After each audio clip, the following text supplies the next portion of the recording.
It is August 27th, 2024, and the head of the International Atomic Energy Agency is raising the alarm about the risk of total catastrophe surrounding attacks on the Kursk nuclear power plant in Russia. Now, of course, he doesn't say who is behind those attacks, right? Who is targeting this power plant? Who is putting the region at risk. And it seems as though Kiev has gotten a little too used to the cover that they have received from the UN body, knowing that they won't get called out. We saw this when Kiev was attacking the Zaporozhye nuclear power plant. Now we're seeing the exact same thing in Kursk. And yet, I guess the West just expects us all to believe that Russia is once again targeting its own infrastructure. But as all of this is happening, as Kiev is continuing on with this Kursk incursion stunt, you also have Russian forces continuing to advance in the Donbass, as you had Kiev's frontline forces, right? Their best of the best, deciding that they would just run off into Kursk instead of continuing to at least attempt to fortify their positions in the Donbass. We got into all of the latest earlier with a special guest, so let's take a listen to that conversation now. Joining me now to discuss is international relations and security analyst Mark Sleboda. Mark, thanks so much for taking the time to join me. Thanks for having me. It's always an honor and a pleasure to be on the show. Always good to have you. Now, I want to get your take on the latest here, as we heard from the head of the International Atomic Energy Agency after he visited the Kursk nuclear power plant earlier today. He's warning that the danger or possibility of a nuclear accident has emerged near here due to nearby fighting and the fact that the plant has no protective dome. Now, of course, he doesn't mention who has been attacking the plant or putting its safety at risk, but what do you make of his latest comments and the risk that is surrounding this nuclear power plant? Yeah, the International Atomic Energy Agency, due to political capture and political pressure on the institution, continues to effectively play the game of see no evil, hear no evil, speak no evil. We won't actually say who's responsible. So while he notes that he did see evidence of a drone attack on Russia's nuclear power plant, he's got nothing to say about who might have been responsible for that drone attack, just like the drone attacks on the Zaporozhye nuclear power plant and the shelling. The exact location of the drone attack seems specific at the Kursk nuclear power plant to trying to hit the spent fuel facility with the presumption of causing some kind of dirty bomb effect.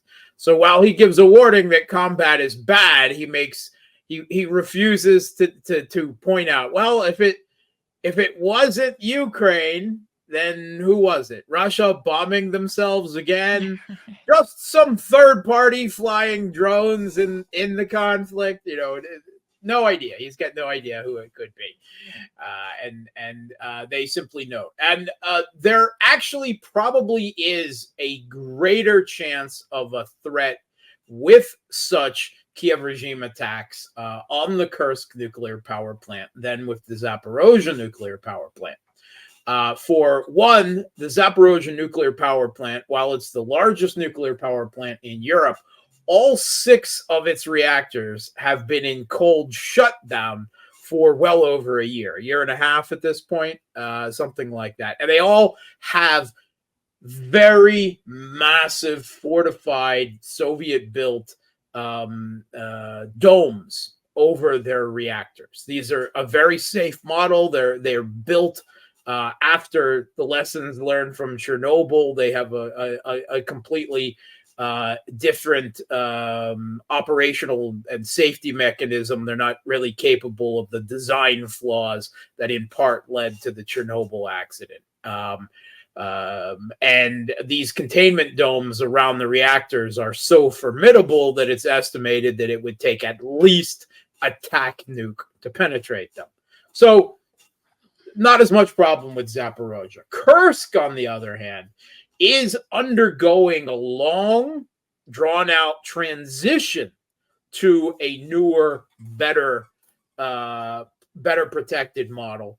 But right now, they don't have the super massive fortified domes like the Zaporozhye nuclear power plant does. It's envisioned that one day they will.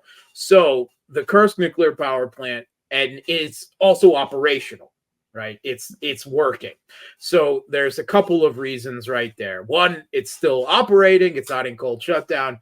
And two, that it doesn't have these protective domes that the Zaporozhye nuclear power plant does. So there is definite risk. It's just not something that anyone possessing, I don't know, sanity should want.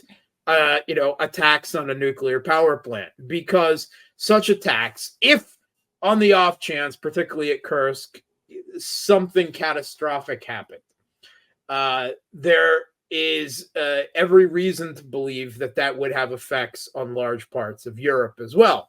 Not that the Kiev regime cares. And the Europeans have always played this game of also seeing no evil, hearing no evil, speaking no evil.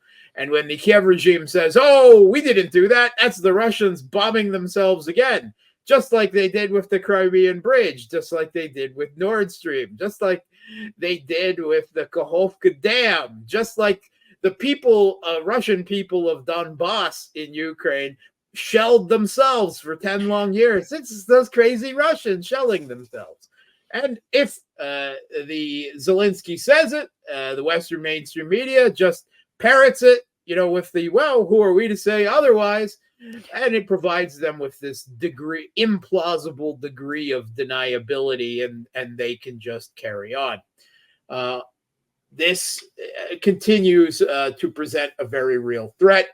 It is believed, widely believed, that the purpose of the Kiev regime's Kursk incursion, at least one of the primary purposes that is not very often openly mentioned, was to seize control in the initial days of the Kursk nuclear power plant. Then possibly either to trade it back for the Zaporozhye nuclear power plant, or to use it in some type of blackmail or hostage deal to end the war, or to cause some type of nuclear catastrophe that Budanov, the Kiev regime's military intelligence chief responsible for such covert operation and planning, seems to have a real degree of physical stimulation from the very idea of a nuclear catastrophe. So that was averted. Quite obviously, the Kiev regime is not going to meet those plans. And seemingly out of spite, they've since been launching attacks on the Kursk nuclear power plant. The Russian president's hope, I believe, is that by inviting the International Atomic Energy to the site, them sending Rafael Grossi, the president of the organization, and him standing up there, possibly with the goal of getting some on-site inspectors there 24/7, that might to some degree deter further Kiev regime attacks on the Kursk nuclear power plant. Although it has to be noted that the Kiev regime has continued, although perhaps at a less frequent degree, to make attacks on the Kursk nuclear power plant, despite the presence of International Atomic Energy inspectors now for close to 2 years on site. Yeah, it's crazy to me, but then at the exact same time, you have to remember Kiev knows, well, they're not going to say who did it, right? They're just going to say, oh, we have concerns. There is fighting nearby, not one side. One very clear side is literally actively attacking us while we're here at this plant. So then I guess the question becomes, what does that mean for the situation in and around Kursk? I mean, does it seem as though Kiev's forces, maybe at some point they actually wanted to take control of the nuclear power plant? Or is this just about creating a headache for Moscow and creating as much chaos as they can in the region? Yeah, that was plan A. The plan A was quite obviously to seize the Kursk nuclear power plant. They've been very coy about that in statements without confirming or denying it. But several Western mainstream media sources have openly talked about the possibility of seizing the plant. And the Kiev regime continues to try to make gains in that direction. In the north, they would have to take the town of Korenova, which they have been involved in assaulting now for, well, 3 weeks. They launch continuous assaults, daily assaults, trying to breach Russian defenses in that area, and they just haven't been able to expand any further significantly. It's still kilometers, 20 plus kilometers distance from there to the Kursk nuclear power plant. And evidently Russia has built some rather quick but rather formidable defensive fortifications, and they have enough reinforcements. In fact, what it actually seems like is that Russia's not actually in a real hurry to drive Kiev regime militaries out of the Kursk incursion zone. These several dozen podunk hamlets and villages that they have managed to occupy in this heavily forested terrain, because it's very low population. Other than the Kursk nuclear power plant, there's nothing strategic in that area at all. The power plant seems protected, and it's pretty clear that Russia is perfectly happy that the Kiev regime has brought a lot of its best troops and best Western weapons out of defensive positions in their own territory, effectively out in the open in these podunk villages, where they don't have large, shopping malls, prisons, factories, high-rise buildings to hide their troops and equipment in, which leaves them a sitting duck, which is to say that right now, it seems that the Kremlin, the Russian Ministry of Defense, think they have a fire back. They think they have an opportunity to significantly degrade the Kiev regime's offensive, that it made a huge strategic blunder. And they have not pulled any forces from the Russian breakthrough advances, really a kind of a jackboot on the Kiev regime militants' necks right now, as they drive towards this logistic lines and hubs in the western Donbass, central Donbass region, the Pokrovsk, Sleboda, Karakhova, its major highways, transportation centers, logistics lines.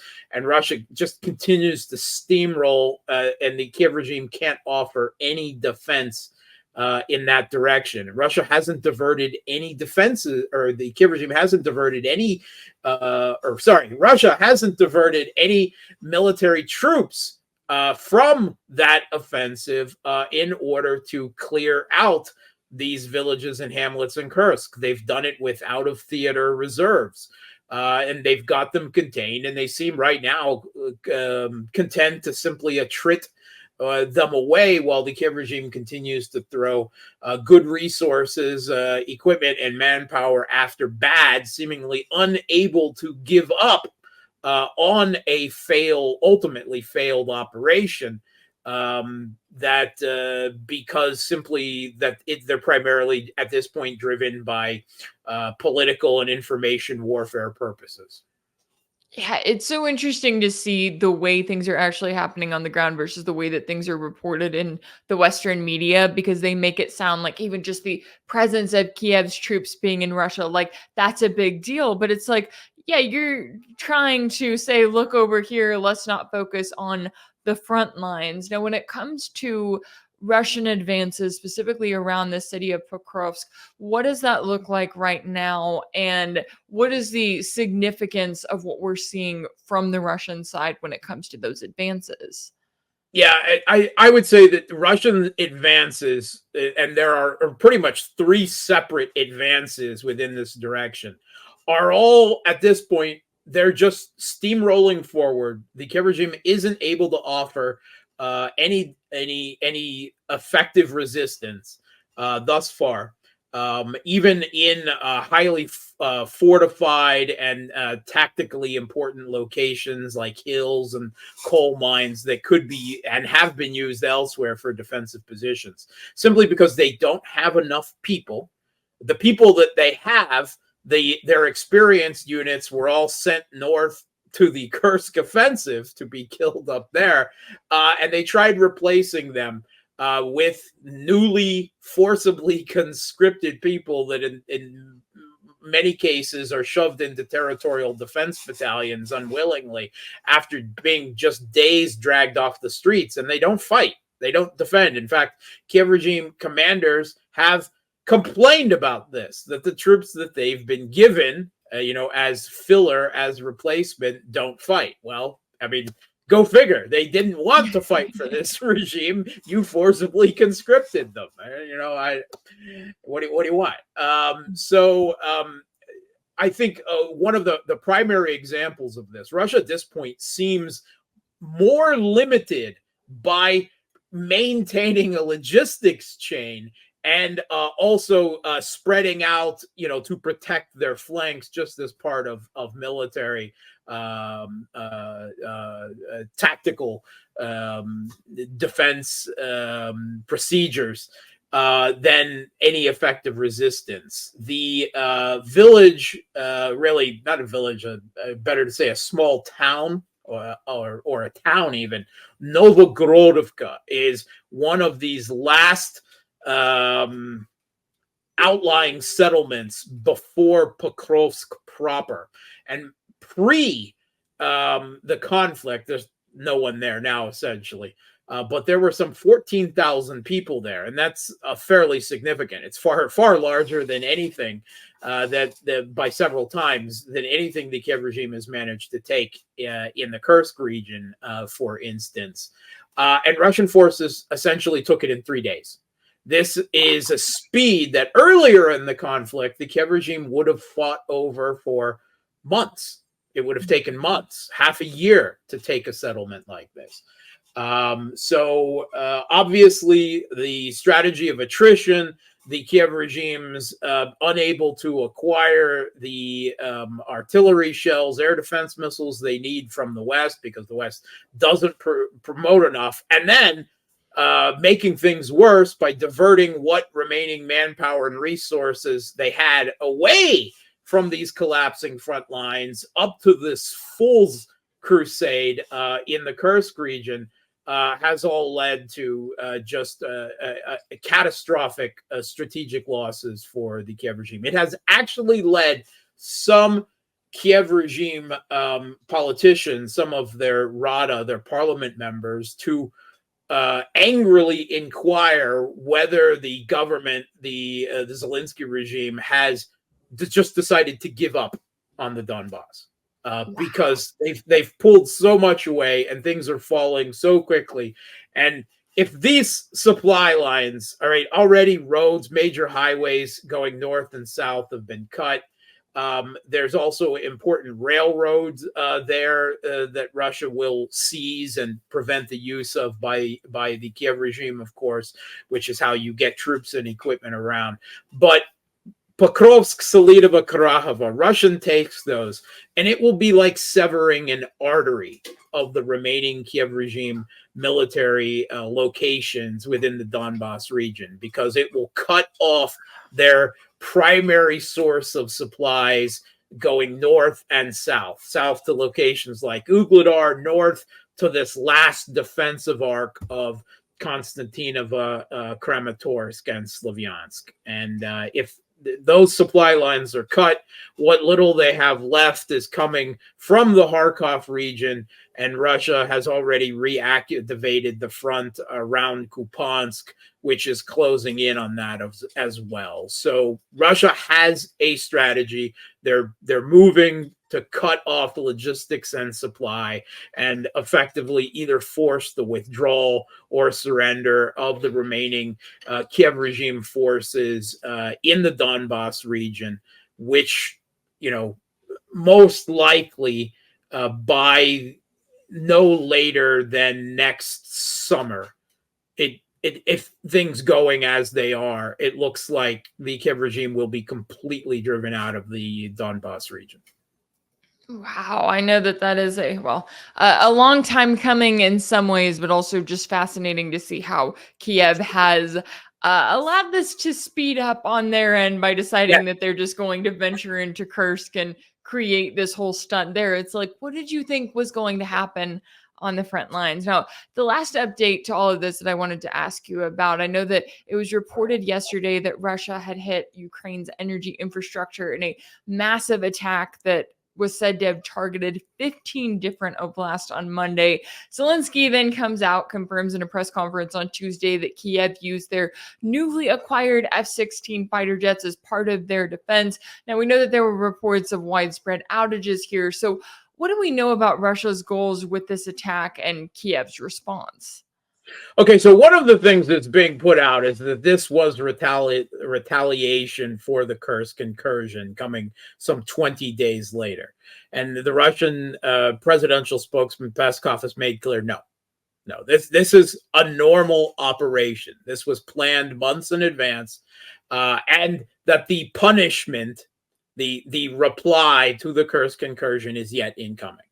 That said, it was one of the largest missile and drone attacks, and actually it continued today to a smaller extent, but it may be coming in waves, so we may yet see more missile and drone attacks. The first day saw roughly some 100 missiles, including ballistic missiles, cruise missiles, hypersonics like the Kinjal, but also around 100 drones. The majority, the Garan 2 Black, the newest evolved version of what was originally the Shahed 136 Iranian drone design.